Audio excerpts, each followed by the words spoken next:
Hello, welcome back. Today we are going to start Chapter 4. Chapter 4 is about measures of variability. Chapter 3 was about measures of location, you remember. It was about mean, median, and percentiles, right? So, to simply simply speaking, what we are going to do in chapter 3 and in chapter 4 can be summarized into these two sentences. First, if you want to summarize data into one number, that will be usually a measure of central location, right? Like average is typically used to represent the whole data by one number. However, like summarizing a lot of numbers into one number would be convenient, will help you process the data, understand the data easily, but at the same time, it loses a lot of information contained in many numbers, like many data. So, to complement that, we may summarize the data into not only one but two numbers. So then, first measure would be a measure of central location as before, and then additionally, we will consider a measure of variability, which is typically together, like as a pair, to summarize data. So usually we summarize the data into two numbers, and you may consider more than two numbers, but I think these two measures are most commonly used way to summarize the data.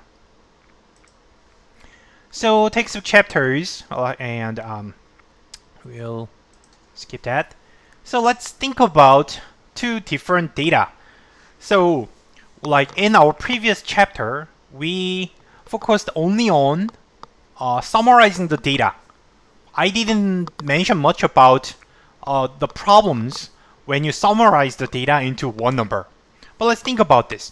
So we have two different groups, say blue and red.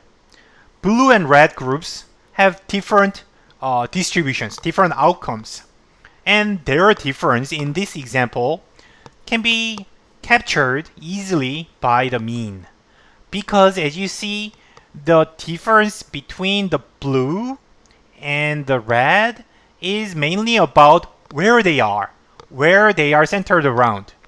So if you can explain the difference in their centers, that will deliver the basic difference between these two groups, right? So in this case, a measure of central location would be very useful. It contains a lot of information and delivers the key idea. However, think about this. Now, red and blue, two groups, have different distribution. Obviously, different shape of distributions, but but their centers are the same. So a measure of central location would not help to distinguish them. So those two, if you calculate a measure of central location for these two groups, then they will be very similar, even if their distributions are quite different. So this is the loss of information in a measure of central location. So you are not describing like a measure of central location cannot describe something like about the data. So about the distribution, that's, as you know, that is the variability. How spread the data are, how spread or how concentrated the distribution is. That's missing missing from a measure of central location. That's what we need. That's what we need to describe the difference between the blue and the red in this graph, right? Right? I am going to then summarize the basic idea. Measures of central location capture where the observations are centered around, where they are located, right? So it's only about central location, but it loses information about any other shape, the shape of the distribution. So it just tells you where the center is, but I don't know, it may be rectangle, triangular, whatever. The shape is not considered in a measure of central location. On the other hand, measures of variability captures not about the center. It does not care about the center, but it cares about distance from the center. How far observations are from the center. So given the center, variability is defined by the distance. So they can complement to each other. So measure of variability kind of collects the information lost in a measure of central location, right? So they complement each other, and they capture different aspects of distribution. So we usually show them together, and in most of our analysis, you are going to see how important they are in the following chapters. In the following chapters, maybe these two are like almost always the key measures we are going to use. Okay, here is a brain teaser. We would like to let's think about weather in two cities, Honolulu in Hawaii and Phoenix in Arizona. We know these two cities have different weather, right? Like Honolulu is one of the best weather in the world, and Phoenix is more like a desert, right? I've never been there, but that's my I think it's I heard that it's a desert. I don't know how desert it is, but anyhow, they are not the same weather, but just in terms of temperature, let's think about if temperature can explain their difference. So think about guess which has the higher average temperature. Of course, you don't need to choose the correct one, just like a fun brain teaser. Just choose whatever you want. The answer is like from Wikipedia. Actually, it's been years ago. So these days, the weather, climate change could make more difference. I don't know, but when I made these slides, the daily mean temperatures reported on Wikipedia were 77.7 degrees in Fahrenheit in Honolulu and 75 in Phoenix. So, in terms of temperature, Honolulu is slightly higher than Phoenix, right? In terms of mean temperature. So they are pretty similar, but no one says Honolulu and Phoenix have a similar weather.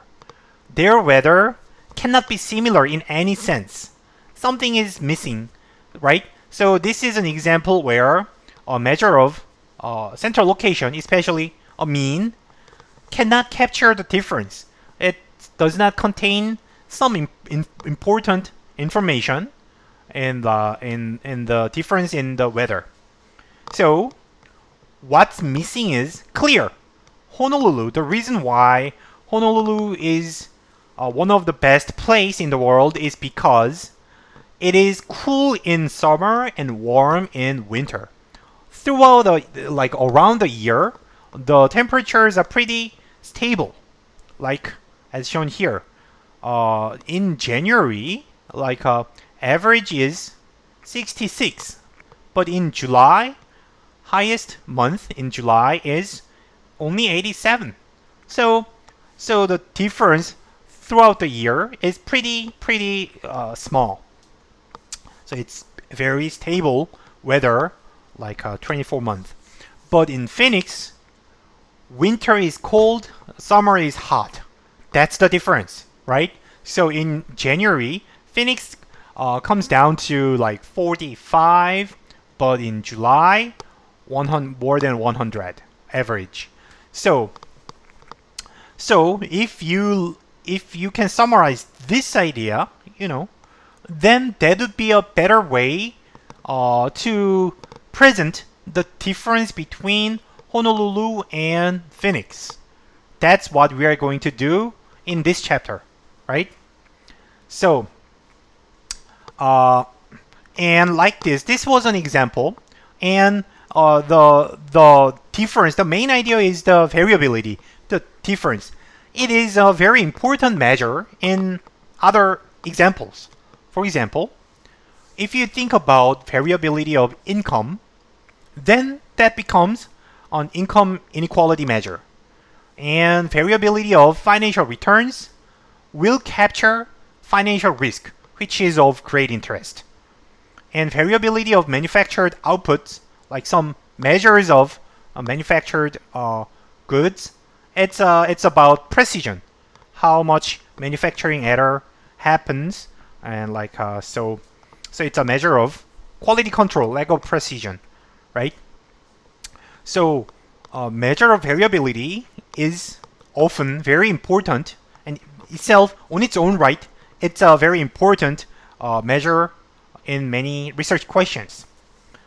And in this chapter, in the following video, I'm going to introduce you two types of measures. One is based on percentile. So we learned percentile in chapter 3. Like median is a kind of a special percentile, and quartile is like 25, 50, or 75 percentiles. And on that's one type of measure of variability.